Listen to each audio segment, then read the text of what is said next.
ম্যাডামের টোটাল কাউন্সিলিংয়েই আমি এ পর্যন্ত এসে এখন যাই হোক আমার একটা সুস্থ একটা মেয়ে সন্তান। আমি মনে করি যে ম্যাডাম সেই উসিলা যার হাত ধরে সবাই মাতৃত্বের স্বাদ গ্রহণ করতে পারবে। ম্যাডাম আমাকে নিজের সন্তানের মতো গাইড করে এই পর্যন্ত নিয়ে এসে আমার সন্তানকে আমার বুকে দিচ্ছে। আমি এই ঋণ ম্যাডামের জীবনে কখনো শোধ করতে পারবো না।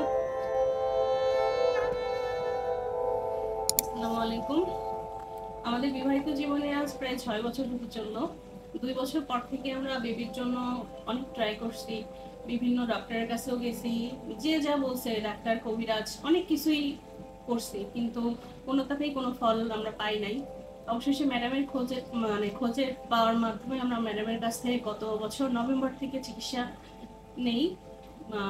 মানে ঈশ্বরের কৃপায় আমরা ফেব্রুয়ারিতেই কনসেপ্ট করি, কিন্তু তার মধ্যে সব থেকে বড় একটা সমস্যা ছিল, আমার টুইন প্রেগনেন্সি ছিল, যার মধ্যে একটা ছিল একটোপিক আর একটা ছিল জরায়ুতে। যে একটোপিকটা মানে ব্লাস্ট করার কারণে আমি মৃত্যুর পথ থেকে ম্যাডামের হাত ধরেই বেঁচে ফিরছি। উপরে উপরালা আর নিচে ম্যাডাম, এই ছাড়া আমার কিছু বলার নেই। ম্যাডাম আমাকে যেভাবে বাঁচিয়ে আনছে, তো তারপর থেকেই ম্যাডামের টোটাল কাউন্সিলিংয়েই আমি এ পর্যন্ত এসে এখন যাই হোক আমার একটা সুস্থ একটা মেয়ে সন্তান। আমি খুবই খুশি।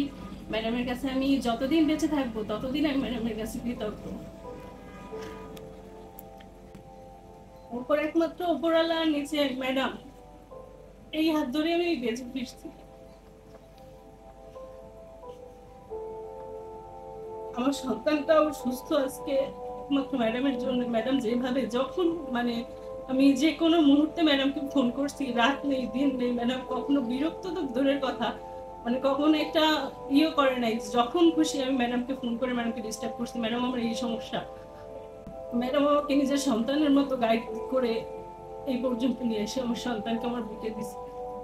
আমি এই ঋণ ম্যাডামের জীবনে কখনো শোধ করতে পারবো না।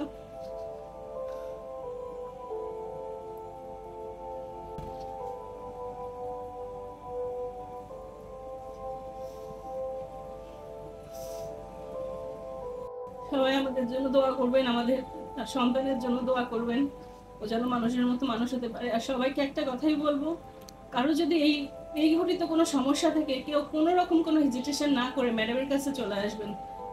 ওপরে আল্লাহ ঠিক আছে, কিন্তু কারো না কারো ওসিলায় তো কোনো কিছু হয়।